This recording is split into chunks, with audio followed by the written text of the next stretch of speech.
Hey, if you want to activate edge lighting on the Galaxy M34 5G, first open the settings. From here scroll down and go to the notifications. Now open the notification pop-up style and click on the edge lighting style. Now from here you've got the effects, so we can switch between them. And that's how the effects appears. For example, right here on the left side, so we've got this edge lightnings, the spotlight, and the top of the screen. There we go. The eclipse, or for example the fireworks.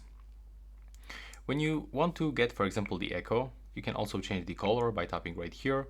So there's the automatic, but you can also pick your favorite. Let's say that I want to get this red one, so that's how it looks. And we can go also for the more advanced, so we can set the transparency and also the duration. So if I want to get this lightning edges a little bit longer, I can go to the long and then click done. And that's basically it. Right now, please subscribe to my channel. Bye bye.